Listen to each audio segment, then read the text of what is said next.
Eh bien, mesdames, mesdemoiselles, messieurs, bonjour. Après, je regarde, voilà, le micro est là. Après Evelyne Delia, j'ai le plaisir de vous retrouver sur TF1 pour ce mardi après-midi. Vous le savez, notre programme a été quelque peu perturbé en raison du retard pris aujourd'hui par les coureurs à l'occasion de cette 5e étape. Je parle des coureurs du Tour de France, bien sûr. Mais tout est rentré dans l'ordre. Nous les avons retrouvés et nous allons sans plus tarder rejoindre Jean-Michel Lelio et Bernard Giraud, qui se trouvent donc quelque part entre Liège et Lille, pour nous permettre de suivre en direct et en Eurovision cette 5e étape du Tour de France.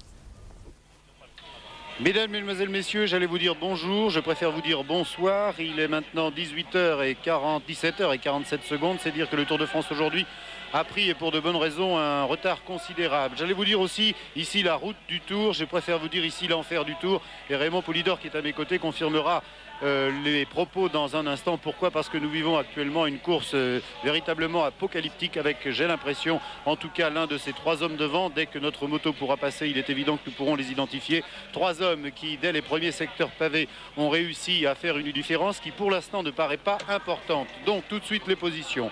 En tête, nous avions il y a quelques secondes Bernard Hinault, Ludo Delcroix le Belge et Nick Wipper le Hollandais. Un homme dangereux pour Bernard Hinault dans ce groupe de tête, et Nick Wipper bien évidemment qui n'est pas très loin au classement général, à 3 minutes 19 seulement de Bernard Hinault. Mais comme Bernard Hinault n'est pas loin, il est évident qu'aujourd'hui, si cela continue jusqu'à la fin, alors que nous sommes ici sur pratiquement les derniers secteurs pavés de la course à moins de 20 km de l'arrivée, eh bien le classement général devrait permettre à Bernard Hinault, théoriquement, de garder ses adversaires à distance, puisqu'il occupe pour l'instant l'une des premières places de la course. J'ai bien l'impression, d'après l'hélicoptère, qu'il s'agit de Henrik Wipper. En tête pour l'instant, nous attendons confirmation de la moto, avec derrière Bernard Hinault et Ludo Delcroix que vous voyez ici. Au dernier pointage, Bernard Giraud sur la moto tout à l'heure nous annonçait que tous les autres, c'est-à-dire un peloton d'une 30aine d'hommes, malgré la difficulté traversée, eh bien tout ce peloton était à peu près à 1 minute, et qu'il y avait en son sein notamment Bazot, le 2e du classement général, et Pévenage, le leader étonnant de ce Tour de France, le maillot jaune. Il y avait également dans ce peloton et Van de Velde qui tout à l'heure était devant, mais qui a dû, sur incident mécanique, ils ont tous été victimes d'incidents aujourd'hui, régresser. Il y avait également Jean-René Berdodo, Paul Antier, Luberding, Criquelion, Van Impe, pour vous citer ceux qui devraient être les animateurs de ce Tour de France. En tout cas, mes propos ne sont pas exagérés. Une course, je vous l'ai dit, apocalyptique. Des problèmes de retransmission peut-être, car notre hélicoptère ne peut pas s'élever. Dès qu'il pourra, bien évidemment, nous permettre de vivre la course depuis la moto, alors que vous voyez les coureurs s'égrener sur cette route au milieu des champs à proximité de Lille, il est évident que nous rejoindrons la tête de la course. Bernard Giraud, d'après ce que nous avons vu, un homme en tête avec 2 hommes juste derrière. Vous avez la possibilité de les identifier et de nous parler des écarts. Oui, effectivement, 100 mètres, 150 mètres d'avance pour Henrik Wipper sur Delcroix et Bernard Hinault. Ensuite, il y a une différence d'1 minute et 10 secondes par rapport au groupe Zotemelk. Dans ce groupe qui était tout à l'heure d'une 40aine d'unités, mais qui diminue au fil des kilomètres, au fil des pavés, il y avait le leader, c'est-à-dire Rudy Pévenage, mais aussi Pierre Bazot, qui convoitait précisément le maillot jaune. Nous passons maintenant devant le panneau. Arrivé 20 km, c'est la fin d'un secteur pavé. 150 mètres d'avance pour Wipper. Hinault et Delcroix repartent à toute vitesse derrière, car ils ont en point de mire le Hollandais. Les conditions, vous l'avez dit, apocalyptiques, dantesques, diaboliques, c'est inimaginable. Il continue de pleuvoir avec des pavés qui ressemblent un petit peu à des savonnettes alignées d'une manière très irrégulière. C'est une véritable patinoire. Il faut avoir beaucoup de dextérité et faire preuve d'une certaine maniabilité, dirons-nous, pour se frayer un passage de ce bord avec les bicyclettes, mais aussi avec les motos. Voilà Bernard Giraud donc pour l'instant, et l'image nous le montre, caméra 1 avec Henrik Wipper. Peut-être pourrait-on demander à la caméra 2 de se porter à la hauteur de Bernard Hinault, si nos amis les pilotes nous écoutent, de Bernard Hinault et de Delcroix qui sont derrière en train de chasser pour rejoindre Henrik Wipper. Rappelons qu'au classement général, Henrik Wipper est à 3 minutes 19, car c'est bien ce qui est important aujourd'hui de Bernard Hinault, et que pour l'instant Bernard Hinault a bien évidemment réussi à mater pratiquement tous ses adversaires, sauf cet homme au maillot à damier, et qui est en train ici peut-être de réaliser aujourd'hui sous vos yeux et en direct un exploit. Rappelons que l'an dernier, lorsque nous avions franchi les pavés dans cette même étape qui arrivait pratiquement à proximité de Lille, c'est-à-dire à Roubaix, Henrik Wipper avait refusé les relais à Bernard Hinault, et cette fois il n'y a pas eu de discussion possible. Henrik Wipper est parti. Que vous dire encore de cette étape? Ce serait trop long de la résumer. De toute façon, sachez qu'elle a véritablement commencé au moment où les coureurs affronteraient les premiers secteurs pavés, c'est-à-dire pratiquement au 195e kilomètre. Il y avait eu une petite mise en route, un petit hors-d'œuvre au 136e kilomètre avec 5 km de pavés, mais qui n'était pas terriblement disjoint. Nous entrions dans les boyaux véritablement, et il y en a 10 boyaux à franchir au 194e kilomètre, des boyaux bombés, des routes impraticables. Regardez ces images, on ne peut pas rouler à droite, on ne peut pas rouler à gauche, on est obligé de rouler au sommet des pavés, ça glisse terriblement, et rien que pour tenir sur un vélo, il faut être diablement fort aujourd'hui. Au 200e kilomètre, un autre secteur, cela faisait un total à peu près de 5 km. Ensuite, au 205e kilomètre, un autre secteur de 1 km. Au 207e, un autre secteur, un boyau de 2 km, un autre boyau de 2 km 400 au 211e kilomètre, un autre boyau de 1 km 800 au 214e, au 222e c'était encore 1 km 400 qu'il fallait franchir, des pavés tous les mêmes avec des fossés remplis d'eau, il ne fait pas tomber là-bas puisqu'à ce moment-là il est difficile de se relever, et également des secteurs encore pavés au 230e kilomètre 2 km, au 232e kilomètre 2 km 200, au 235e kilomètre 1 km 100. Vous allez être surpris, pourquoi? Parce qu'aujourd'hui on avait annoncé que cette 5e étape du Tour de France devait faire normalement 236 km. On a été dévié lorsque nous traversions la province du Brabant, en particulier le Brabant Wallon, après avoir quitté Liège, qu'il ne s'était rien passé au classement au cours de cette étape, que les coureurs avaient pris 1 heure de retard en roulant pratiquement à 25 km/h de moyenne, et comme on les comprenait, ils avaient pratiquement reconnu ce parcours, et on rejoint maintenant Bernard Hinault et Ludo Delcroix, et qui sont en poursuite derrière Henning Kuiper. Bernard Giraud, dernier écart, et tout de suite l'impression de Raymond Poulidor dans un instant après votre écart entre Kuiper, Bernard Hinault et le peloton. 20 secondes d'avance pour Kuiper sur Delcroix et Hinault. Mais il faut dire que Bernard Hinault effectue l'essentiel du travail. Il a pris l'option d'être au milieu. Maintenant, il se rabat sur la gauche car il y a une bande de goudron, une bande d'asphalte très étroite mais suffisante pour ne pas être soumis au soubresaut. Et tout à l'heure, il est resté au milieu de la chaussée, ce qu'on peut appeler une chaussée, au milieu du chemin, pour éviter justement les crevaisons. C'est plus difficile, c'est plus dur, c'est plus éprouvant, mais au moins cela donne moins de risques. Bernard, est-ce que vous pourriez demander à Félix Lévitan l'écart entre Hinault et le peloton? Pendant ce temps-là, Raymond Poulidor, vous avez vécu comme nous, vous avez fait cette fin de course tout à l'heure, confortablement installé dans une voiture. Vous m'avez confié en arrivant, je préfère bien évidemment être dans la voiture de TF1 que d'être aujourd'hui sur un vélo. Le gros problème, c'est de savoir si on doit mettre sous la roue des coureurs du Tour de France de tels secteurs pavés. Dans une étape de ce genre-là, déjà le partant sec, ça aurait été dangereux, ça aurait été pénible, mais la course aurait pu se dérouler normalement. Mais partant mouillé par le temps que nous avons vu aujourd'hui, je crois peut-être qu'il aurait été bon de prévoir un parcours de rassemblement, de délestage, oui. Mais je crois que ce sont les meilleurs qui se retrouvent à l'avant, et là on ne peut rien dire, on ne peut qu'applaudir. Mais il faut souligner l'effort que les coureurs font aujourd'hui et font depuis le début des Tours de France. Alors comment expliquer la performance de Bernard Hinault, lui qui avait dit, et qui est plein cadre sur votre écran ici, lui qui avait dit que c'était un peu inhumain et illogique de mettre des pavés dans les étapes du Tour de France, alors que nous voyons également le Belge Delcroix. Oui, je crois que Bernard Hinault veut surtout prendre une revanche, c'est-à-dire il désapprouve ces pavés, alors il veut prouver qu'il peut les passer aussi bien que les autres, et aujourd'hui il est en train de réaliser une très bonne performance, puisque je crois que les grands perdants vont être l'équipe de Joop Zoetemelk, qui vont être tous distancés. Effectivement, aucun de ces représentants de l'équipe de Peter Post en tête de la course. On attendait aujourd'hui Van de Velde, Knetman, Heras et Luberding. Tout à l'heure, ils ont fait illusion un moment. Pour vous résumer très brièvement, rappelons qu'à pratiquement 50 km de l'arrivée, alors que nous n'avions pas encore franchi la frontière française, que nous coupions aujourd'hui à 24 km de l'arrivée, eh bien il y avait 8 hommes en tête: Hinault, Ras, Van Vliet, Pollentier, Kuiper, Delcroix, Verlinden, Van de Velde. Crevaison de Pollentier qui disparaissait, crevaison de Verlinden qui disparaissait, crevaison de Bernard Hinault, et Bernard Hinault était également accompagné à ce moment-là de Van de Velde, et départ à 40 km de l'arrivée de ces 3 hommes que vous voyez sur votre écran, 2 pour l'instant Hinault avec Delcroix, cependant que devant il y a Kuiper. Le retard avec le peloton peut-être, Giroud? Oui, 25 secondes de retard maintenant pour Hinault et Delcroix. Il faudrait que la caméra de Jacques Laviron... Attention, Hinault a failli tomber, il a failli s'accrocher avec Delcroix.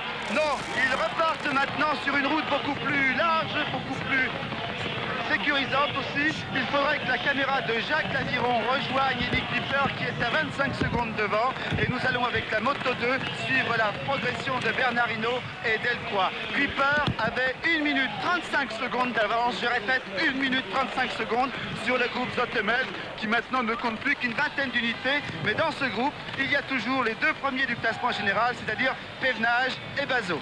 Ah, il faudra en parler de cet exploit que sont en train de réaliser actuellement et le petit belge Rudy Pevenage et le français originaire de la région de Bordeaux dans l'Aquitaine, Pierre Bazot, parce que finalement les deux premiers au classement général sont là et c'est un peu surprenant après avoir traversé un tel enfer. Rappelons qu'au classement général ce matin, Rudy Pevenage, pardon, à ne pas confondre avec Patrick, il n'y a aucun lien de parenté entre les deux coureurs. Pevenage occupait à l'issue de l'étape de Francorchamps contre la montre la première place du classement général avec 1 minute 4 d'avance sur Bazot, 5,41 sur Hinault, 6,58 sur Knetman, 7,06 sur Luberding, 7,11 sur Zoetemelk.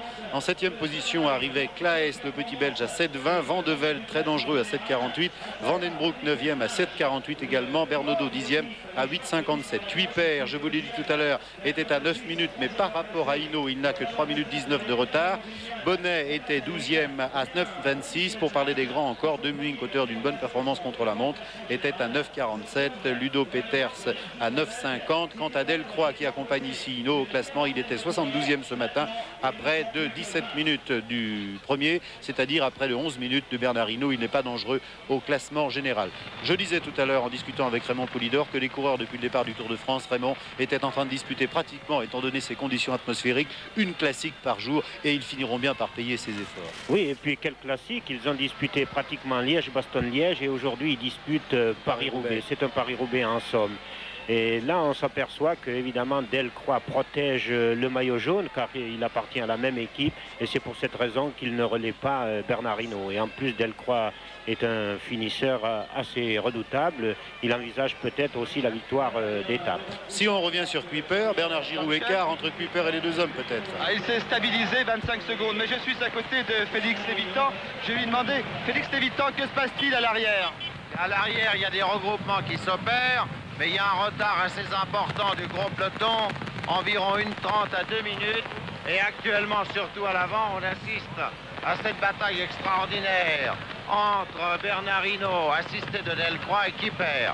Or, tout à l'heure, à l'entrée des pavés, Kuiper a été l'allié objectif d'Hinault et Hinault celui de Kuiper. Maintenant, c'est la bagarre. Oui, cette étape, Félix Lévitan, cette étape, elle va susciter beaucoup de commentaires. Ce n'était pas trop? Ce n'est pas trop? Ce n'est pas trop, non. Je ne vois pas pourquoi il n'y aurait pas de pavé, comme je l'ai dit déjà, alors qu'il y a des cols et du contre-la-montre. Et Bernard Hinault est en train de faire la démonstration que pour moi, il a la trempe d'un vainqueur de Paris-Roubaix. Voilà, c'était Félix Lévitan à bord de la voiture de direction de course, dans des conditions un petit peu acrobatiques. Il faut dire que tout à l'heure, les organisateurs étaient un petit peu inquiets, je crois. Ils ne l'ont peut-être pas avoué, ils l'avoueront peut-être plus tard. Ils étaient inquiets parce qu'ils avaient peur que le Tour de France s'arrête, là, au détour du chemin, dans un bourbier insurmontable, impassable. Et là, pour l'instant, la course continue, mais quelle course! Rappelons que les coureurs, et vous avez raison de le souligner, Bernard, les coureurs sont partis ce matin à 9h48 exactement. Ils avaient 8 km avant de prendre le départ réel, mais à faire en vélo. Et ils auront ce soir dans les jambes 255 km et non 236 à la suite des déviations proposées par les pouvoirs publics belges. Ce n'est pas la faute des organisateurs si les courses sont déviées, comme ce fut le cas en Allemagne et en Belgique au cours de ces dernières 72 heures. Rémi Kuiper, on le rejoint avec la caméra 1. Il a l'air d'un touriste routier ici. On a mis les casques sur la tête aujourd'hui, Raymond Poulidor, parce qu'on était en Belgique. On les gardera pratiquement jusqu'à l'arrivée. Eddie Kuiper, un homme qui a toujours bien passé les pavés, il nous avait surpris dans un certain Paris-Roubaix il y a 2 ans. Oui, d'ailleurs il était pour la victoire de ce Paris-Roubaix où il avait très bien marché, et puis même l'année dernière il était aux avant-postes et je crois que Eddie Kuiper est en train... Il avait peut-être préparé son Tour de France. Personne n'attendait. Tout le monde disait Eddie Kuiper, c'est fini, c'est terminé. Il a peut-être caché son jeu. Oui, il a peut-être caché son jeu, puisqu'on s'est aperçu dès le prologue qu'il avait fait une bonne performance. Et pour un coureur cycliste, ça ne trompe pas. Un coureur qui est capable de faire de bonnes performances, c'est qu'il est en forme. Bernard? Jean-Michel, plus que 15 secondes. L'avance diminue. Kuiper n'a plus que 15 secondes d'avance sur Delcroix et Bernard Hinault.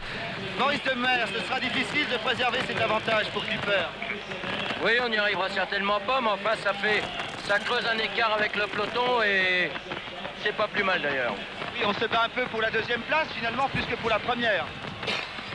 Pour la deuxième ou pour la première, on va voir.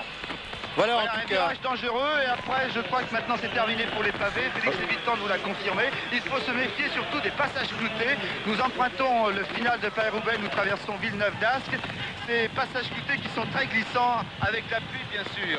Bon. Et Hinault, plus que 100 mètres d'avance, c'est le dernier rush de Bernard Hinault véritablement survolté derrière avec Delcroix dans sa roue. Delcroix qui doit viser plutôt lui la victoire d'étape. Oui, c'est en force là, Raymond Poulidor, que Bernard Hinault va revenir en assurant seul les relais. Bien évidemment, vous l'avez tout à l'heure précisé, Ludo Delcroix est en train de protéger pour l'instant le maillot jaune de Rudy Pévenage. Au classement général, Pévenage avait quand même 5 minutes 41 secondes d'avance, c'est dire qu'il n'est pas directement menacé. Si les échos que nous avons eu de l'arrière confirment qu'il n'y a que pratiquement 1 minute 30 entre le peloton et le groupe de tête, en tout cas, il va prendre un relais maintenant et c'est un peu étonnant sur la fin de course. Un dernier relais peut-être, un dernier bout droit comme l'on dit, pour aller chercher Henny Kuiper, parce que Delcroix entre ces trois hommes serait vraisemblablement le plus rapide. Mais attention, Bernard Hinault, après 255 km de course dantesque, pourrait avoir un peu plus de fraîcheur peut-être que les deux autres, si il est possible encore à ces hommes d'avoir un petit peu de fraîcheur dans leur organisme. En tout cas, il est bon de préciser que le dernier écart avec le peloton est de 1 minute 30. Un relais assez long quand même de Delcroix, et c'est vraisemblablement maintenant Bernard Hinault qui va revenir seul avec Delcroix dans sa roue sur Henny Kuiper. Donc échappé, belle occasion, belle tentative en tout cas, presque terminée de Henny Kuiper. On arrive pratiquement à Villeneuve d'Ascq, ici où avaient lieu samedi et dimanche les championnats de France, dans la banlieue d'athlétisme, dans la banlieue de Lille, à 12 km 500 de l'arrivée d'après nos pointages. Nous nous sommes repérés tout à l'heure aux immeubles que vous avez vus à droite. On va passer sur la rocade, on sera à 11 km de l'arrivée et il sera intéressant à ce moment-là sur la fin de course, Bernard Giraud, alors que Kuiper apparaît ici maintenant et c'est Delcroix qui va à son tour prendre un relais pour aider Hinault dans cette dernière tentative pour retrouver le champion hollandais. On s'échange des bidons ici, on boit pour éviter la fringale. On a énormément mangé évidemment pour faire oublier un peu les morsures du froid aujourd'hui, et les trois hommes sont maintenant regroupés. Alors ce qui est intéressant maintenant, Bernard, c'est premièrement de surveiller bien évidemment les trois hommes et deuxièmement de savoir l'écart qui séparera les trois hommes avec le peloton. Vous avez un dernier pointage? Il y a des têtes de presque 2 minutes tout à l'heure. Il faut dire que là maintenant il y a un détail très important, un détail, encore s'agit-il d'un euphémisme. Le vent souffle très très fort, très violemment de face. C'est pourquoi Kuiper a été en difficulté. Il était seul, il n'avait personne pour le relayer, alors que Delcroix et Hinault se sont relayés. On peut d'ailleurs se poser des questions sur l'attitude de Delcroix, parce qu'il pourrait avoir une attitude beaucoup plus néfaste, car il pourrait protéger Pévenage qui est le leader, mais il est bien évident que pour Pévenage les jours seront comptés dans la montagne par rapport à Bernard Hinault en ce qui concerne le port du maillot jaune. 2 minutes, me disait tout à l'heure Félix Lévitan, je vais le porter à sa hauteur pour essayer d'avoir des informations complémentaires. D'accord. Voilà, Félix Lévitan à l'arrière, nous sommes un petit peu, non pas dans l'inconnu, mais 2 minutes tout à l'heure d'écart lors de notre dernier pointage. Qu'en est-il? Eh bien, je n'ai malheureusement pas de dernier pointage actuellement. J'attends des nouvelles de l'arrière. Mais il est incontestable que l'écart doit grandir et même considérablement, compte tenu que les trois hommes de tête maintenant se relaient régulièrement. Alors écoutez Bernard, oui. Puisque nous avons pour l'instant la possibilité peut-être, je ne sais pas si le plafond est assez haut pour permettre à notre hélicoptère d'aller faire un petit tour à l'arrière. On est à 1 km de l'arrivée, on essaye donc avec la caméra 2 d'aller se porter à l'arrière. Merci Gilbert Lariaga et Jacques Bernardini. Je sais que les conditions de travail, notamment là-haut, sont très dures avec le vent souligné tout à l'heure par Bernard Giraud qui est très important et qui oblige l'hélicoptère à voler pratiquement en crabe. Il sera quand même intéressant de rester avec ces trois hommes au moment du rush final. Une question, Raymond Poulidor, pourquoi Delcroix, qui n'a pas mené, s'est mis tout d'un coup à faire un effort pour rejoindre Kuiper pour la victoire d'étape peut-être? Oui, j'ai été surpris car Delcroix a pris des relais et des relais assez secs à Bernard Hinault. Alors là, je ne comprends pas trop. Puisque s'il vise la victoire d'étape, c'est pas en prenant des relais. En plus, il a le beau jeu puisqu'il a un homme de son équipe qui porte le maillot jaune qui est à l'arrière.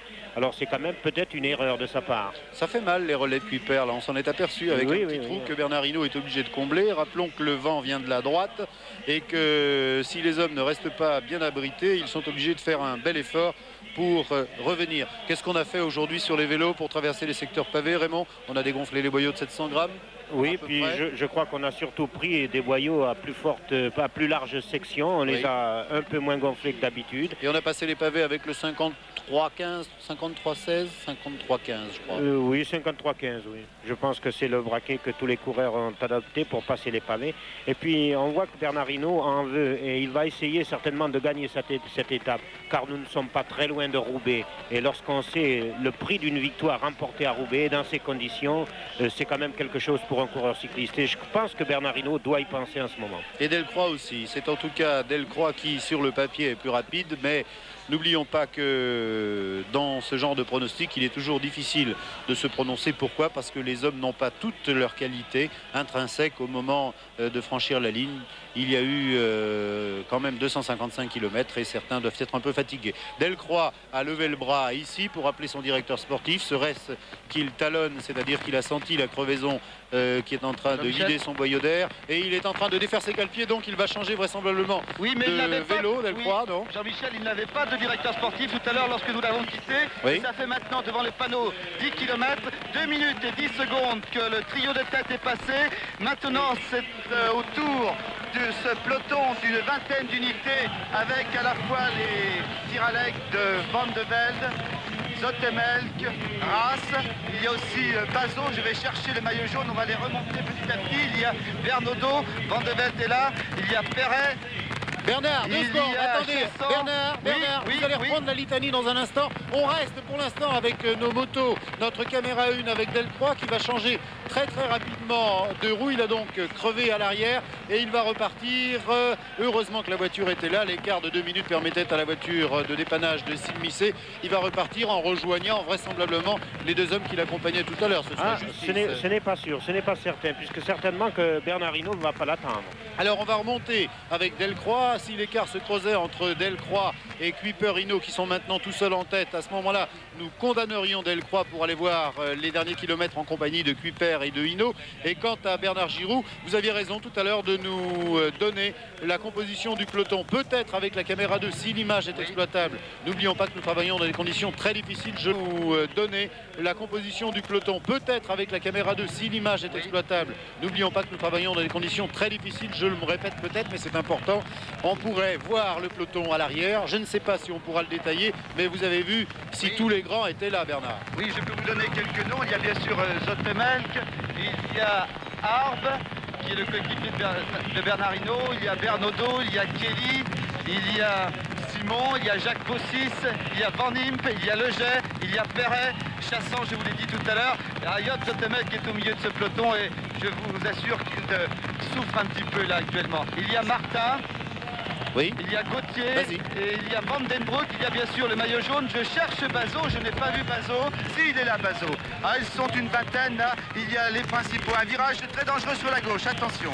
Alors écoutez Bernard, pour l'instant on est avec vous, mais de vue d'hélicoptère. Donc vous confirmez que tous les grands sont pratiquement là, que vraisemblablement ce deuxième groupe avec une vingtaine de coureurs comprendra tous les leaders de ce 67e Tour de France. L'hélicoptère va attendre le groupe. Rappelons que les conditions sont bonnes jusqu'à l'arrivée, ne serait-ce la pluie, car la route empruntée est beaucoup moins terrible que celle des boyaux tout à l'heure pavés. Il n'y a pratiquement plus de pavés, sauf un virage lorsque l'on entre sur le circuit de Lille, un virage très dangereux pavé à l'entrée du circuit. Il faudra que vous fassiez attention avec la moto et qu'à ce moment-là on surveille la course en tête. Ce virage est pratiquement après le dernier sprint volant, c'est-à-dire à l'entrée à Lille dans le jardin botanique, et grâce à l'hélicoptère on va peut-être pouvoir voir maintenant le deuxième groupe, puisque le plafond nous permet quand même d'aller faire un petit tour à l'arrière et peut-être aussi grâce à notre caméra moto nous pourrons voir avec vous, Bernard Giraud, la composition exacte de ce groupe. Ah oui, vous avez raison, ils sont à peu près 25 et voilà les images de ce groupe. Donc c'est assez surprenant de trouver encore, malgré ce qu'ils ont vécu, l'Huberding qui emmène ici. C'est intéressant, c'est une indication. Les Tiralec qui sont en train, bien évidemment,